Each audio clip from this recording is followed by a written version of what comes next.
हमारी शैलजा जी, टीएस सिंहदेव जी, स्टेज पे कांग्रेस पार्टी के सारे नेता, वरिष्ठ नेता,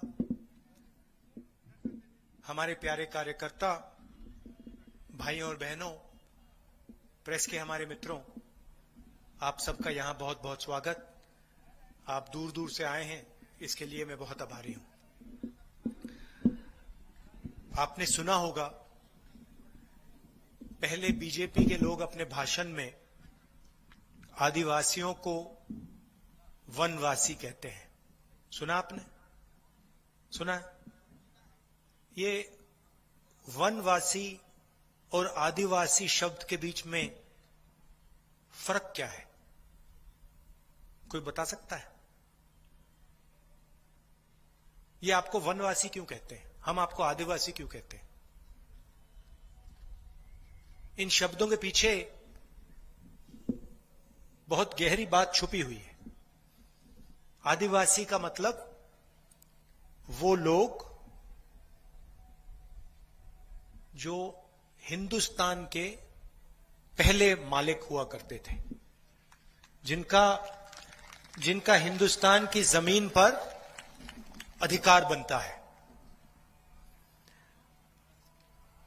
वनवासी का मतलब वो लोग जो जंगल में रहते हैं।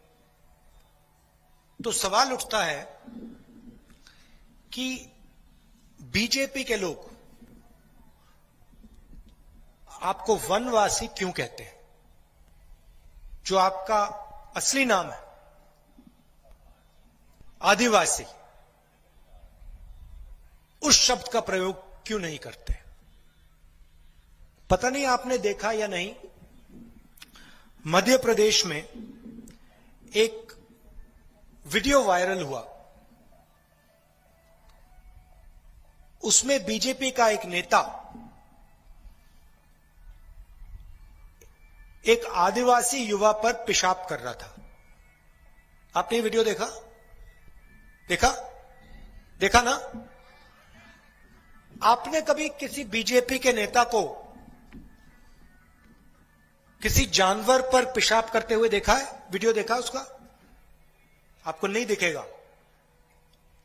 आप पूरे इंटरनेट को खोज लो, आपको कोई भी बीजेपी का नेता जानवर पर भी पेशाब करता हुआ नहीं दिखेगा। मगर आपको बीजेपी के नेता आदिवासी युवा पर पेशाब करते हुए दिखेगा। सही बात बोली? आप सर हिला रहे हो, सही है ना? बस ये आपका जो इतिहास है, आपकी जो भाषा है, आपके जीने का तरीका है,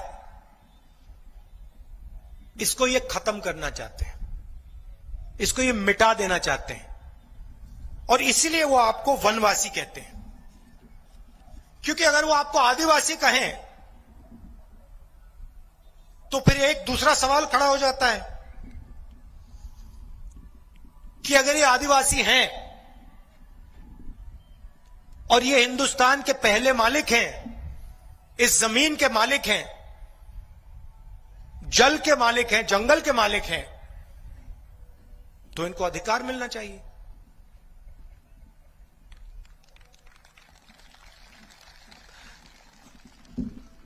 अगर हम आपको आदिवासी कहें तो आपको अधिकार देने की जरूरत है। क्यों? क्योंकि आप पहले मालिक थे। ये जो जमीन है, पूरे हिंदुस्तान की जो जमीन है, आदिवासी शब्द का मतलब आप लोग इस जमीन के पुराने पहले मालिक थे। अगर आप लोग इस जमीन के पहले पुराने मालिक थे तो इस जमीन पर आपका हक होना ही पड़ेगा। जंगल पे हक होना ही पड़ेगा, जल पे हक होना ही पड़ेगा। मगर अगर आपको हमने वनवासी कहा तो आप कभी मालिक ही नहीं थे। आप तो जानवर जैसे जंगल में रहते हो।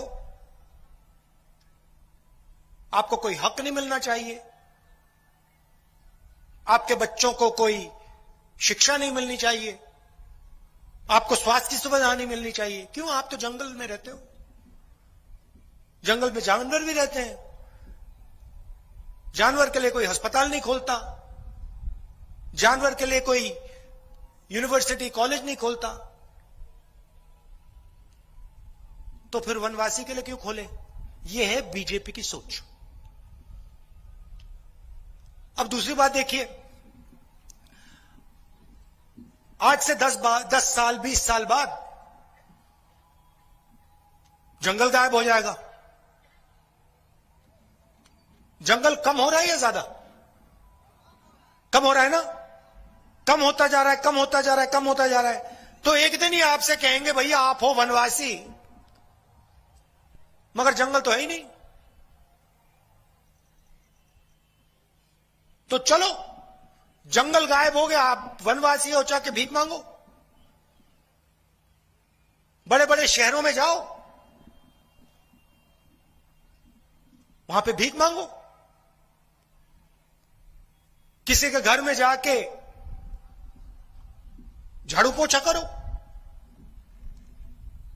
वनवासी का यह मतलब है कि आपका कोई भविष्य ना हो और आपकी जो हिस्ट्री है, जो संस्कार हैं, वो भी गायब हो जाए। तो ना आपका भविष्य हो, ना आपका बीता हुआ समय। और हम कहते नहीं, हम कहते ये आदिवासी हैं, आदिवासी रहेंगे, इनका हक बनता है, जमीन पर हक बनता है, जल पर हक बनता है, जंगल पर हक बनता है। और कांग्रेस पार्टी जो इनका हक है इनको दे के रहेगी।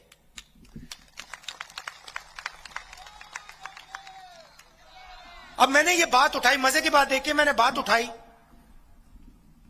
पहले नरेंद्र मोदी जी अपने भाषण में कहते थे, वनवासी शब्द का प्रयोग करते थे, जहां भी जाते थे वनवासी वनवासी वनवासी। अब उनके भाषण देखिए, अब इन्होंने वनवासी कहना बंद कर दिया।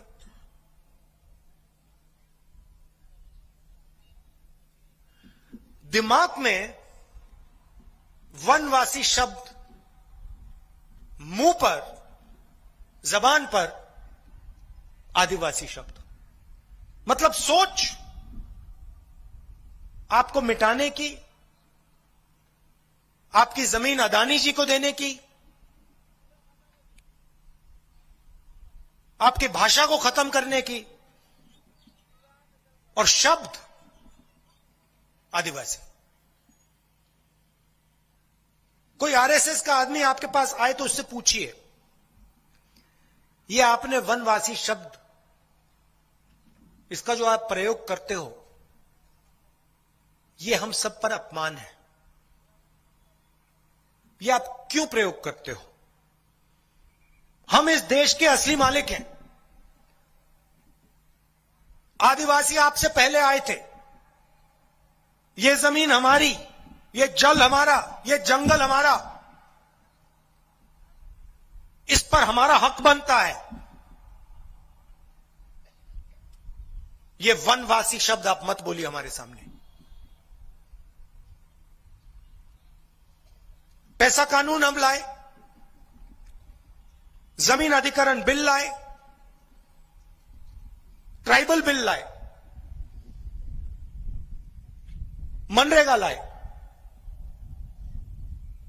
और हमने साफ लिखा था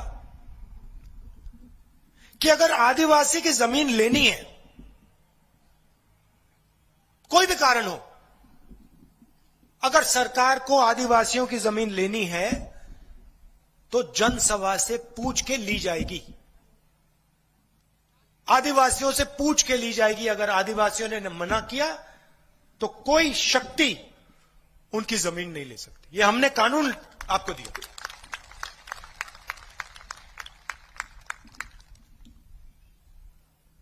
और बीजेपी ने इस कानून को खत्म किया। वो कहते नहीं जनसभा से कुछ पूछने की जरूरत नहीं है। ये जमीन आदिवासियों की नहीं है, जंगल आदिवासियों का नहीं है, वो कहते हैं जल आदिवासियों का नहीं है। हमें जरूरत पड़ेगी तो हम ले लेंगे। हम कहते हैं नहीं, आदिवासियों का है, रहेगा, और इस जल का, जंगल का, जमीन का अधिकार उनका है और फायदा उनको मिलना चाहिए। यह सोच में फर्क है। अब देखिए दूसरी बात, देखिए अभी आपके यहां पे नेता ने कहा कि स्वामी आत्मानंद स्कूल सरकार ने खोला है, इंग्लिश मीडियम स्कूल, उसमें हम अंग्रेजी सिखाते हैं, हाई क्वालिटी स्कूल है,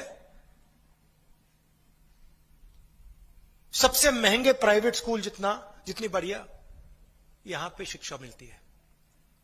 आप किसी बीजेपी के नेता से पूछे, वो आपको कहेंगे देखिए आप ऐसे करिए, आप हिंदी सीखिए, आप छत्तीसगढ़िया मत सीखिए, आप अंग्रेजी मत सीखिए, हिंदी से काम चलाइए। अब मैं आपसे पूछना चाहता हूं, क्या आदिवासी बच्चों को अंग्रेजी सीखनी चाहिए, हां या ना? नहीं सीखनी चाहिए? सीखनी चाहिए ना?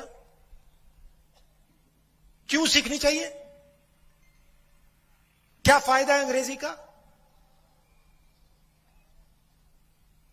बताइए, क्या फायदा है अंग्रेजी का? हां, मैं बताता हूं आपको। किसी आदिवासी युवा को अगर छत्तीसगढ़ में काम करना है, छत्तीसगढ़ के लोगों से बात करनी है, तो छत्तीसगढ़िया चलेगी। सही बात।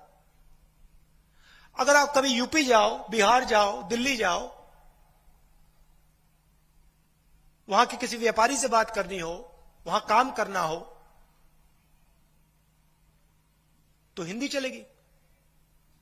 और अगर आपको कंप्यूटर का काम करना हो, विदेश जाना हो, विदेशी कंपनी में काम करना हो, कॉल सेंटर में काम करना हो, तो अंग्रेजी चलेगी। अपने बच्चों को सारे के सारे बीजेपी के नेता इंग्लिश मीडियम स्कूल में पढ़ाते हैं। यहां के नेताओं से आप पूछ लो, भैया आपके जो बच्चे हैं वो कहां पढ़ते हैं, हिंदी मीडियम में पढ़ते हैं, इंग्लिश मीडियम में पढ़ते हैं? सारे के सारे कहेंगे कि भैया हमारे बच्चे तो इंग्लिश मीडियम में पढ़ते हैं। अच्छा, तो आपके बच्चे इंग्लिश मीडियम में पढ़ते हैं, तो आदिवासियों के बच्चे, गरीबों के बच्चे इंग्लिश क्यों ना पढ़े? भाइयों बहनों, ये चाहते हैं कि आप देश की सबसे अच्छी नौकरियां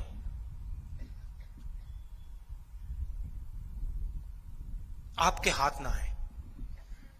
ये चाहते हैं कि इनके बच्चे अंग्रेजी पढ़ें,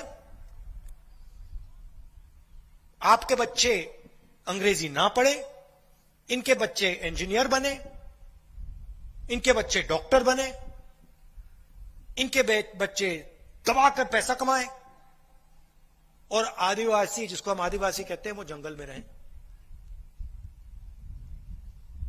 हम चाहते हैं कि आप हिंदी सीखिए,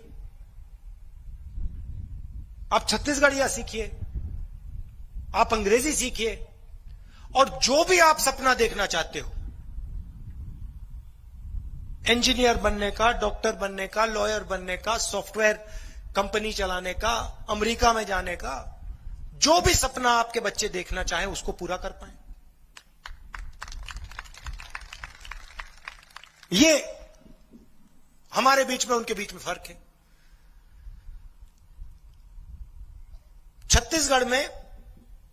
छत्तीसगढ़ के किसान को धान के लिए कितना पैसा मिलता है? कितना मिलता है? रेट क्या आजकल कितना है? 2640। सही। हमने वायदा किया था पिछले चुनाव में कि 2,500 रुपए धान के लिए मिलेगा, किया था, आप सिर हिला रहे हो, किया था ना, मैंने किया था, वायदा पूरा हुआ? हुआ। आज 2,500 नहीं 2,640 मिल रहे हैं। आपने हमें यह तो नहीं कहा कि भैया इसको बढ़ाओ, हमने बढ़ा दिया। और मैं आपको आज स्टेज से कह रहा हूं कि कुछ ही समय में ये 3,000 हो जाएगा।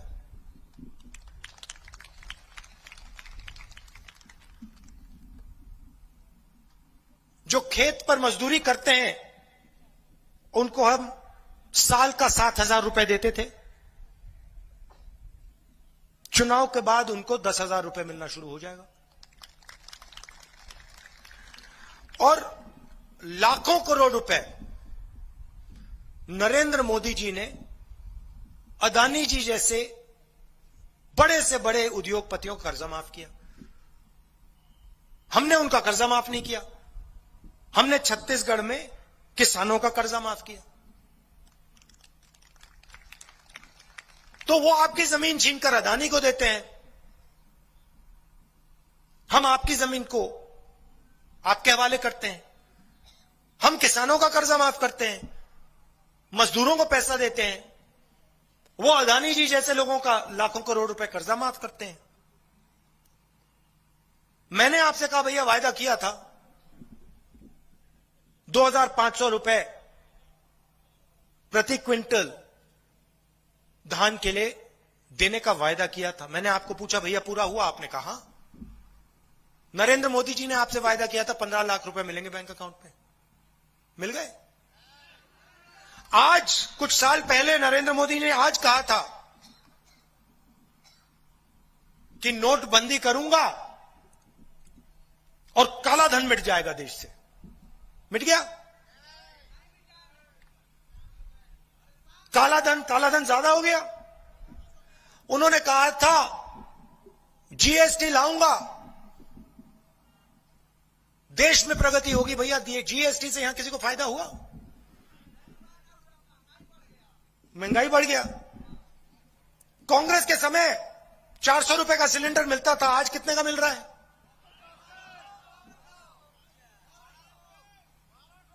ये देखो 1200। हमारे समय 400 मिलता था। चुनाव के बाद 500 रुपए की सब्सिडी गैस सिलेंडर पर मिल जाएगी आपको।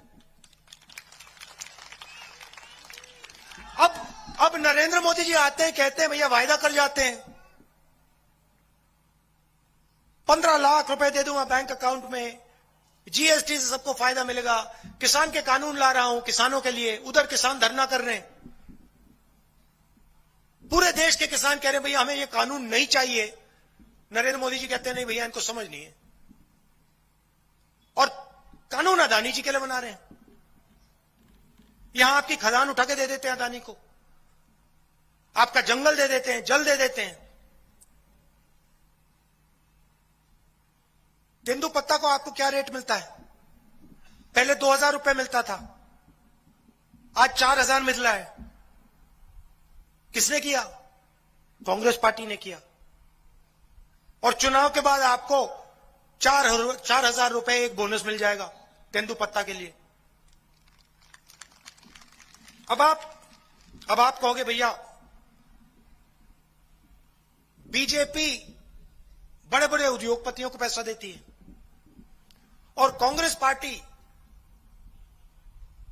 छोटे व्यापारियों की मदद करती है, आदिवासियों की मदद करती है, दलितों की मदद करती है, गरीबों की मदद करती है। फर्क क्यों? मैं आपको बता देता हूं। हम जानते हैं कि जब हम किसान को पैसा देते हैं, मजदूर को पैसा देते हैं, तो किसान और मजदूर, आदिवासी पैसे को गांव में, शहर में खर्च करते हैं। ठीक है, शहर में खर्च करते हैं तो पैसा कहां जाता है? गांव में जाता है,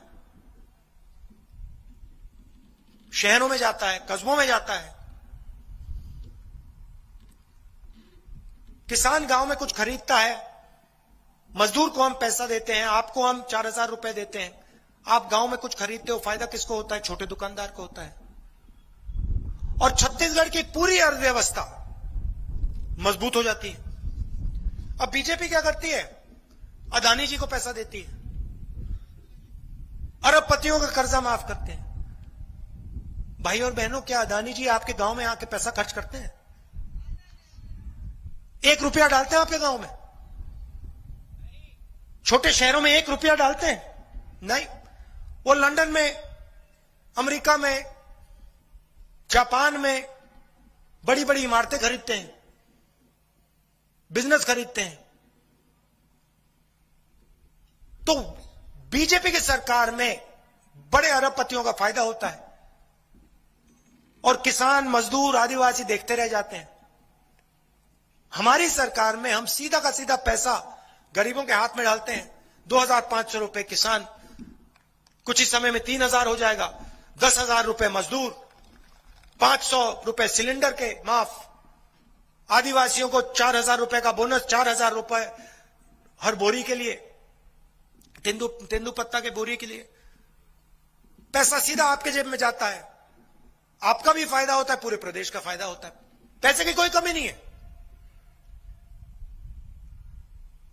छत्तीसगढ़ गरीब प्रदेश नहीं है। बीजेपी जब सरकार में आती है, छत्तीसगढ़ का पैसा उठा के उद्योगपतियों को दे देती है। इसलिए बहुत जरूरी है कि इस प्रदेश में गरीबों की सरकार, छोटे व्यापारियों की सरकार, आदिवासियों की सरकार, दलितों की सरकार चले। और यह काम हम ही करते हैं।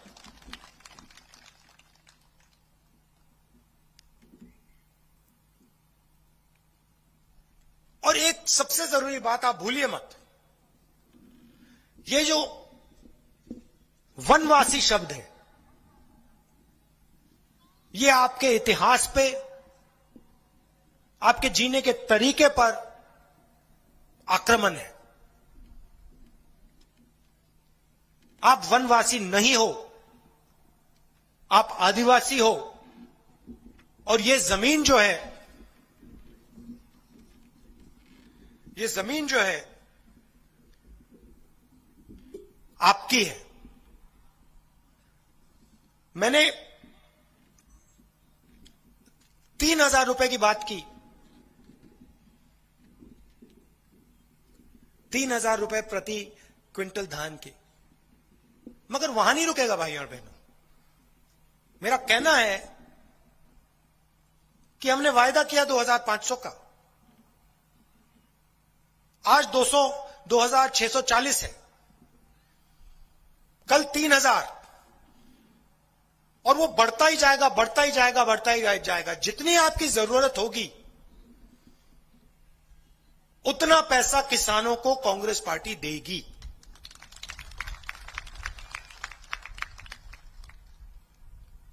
और वही तेंदुपत्ता के साथ होगा।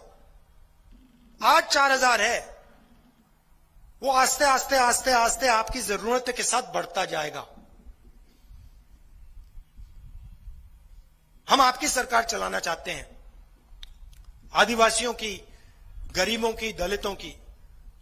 आपकी बात सुनकर हम सरकार चलाना चाहते हैं। आप दूर दूर से आए, इसके लिए दिल से आप सबका धन्यवाद। नमस्कार, जय हिंद।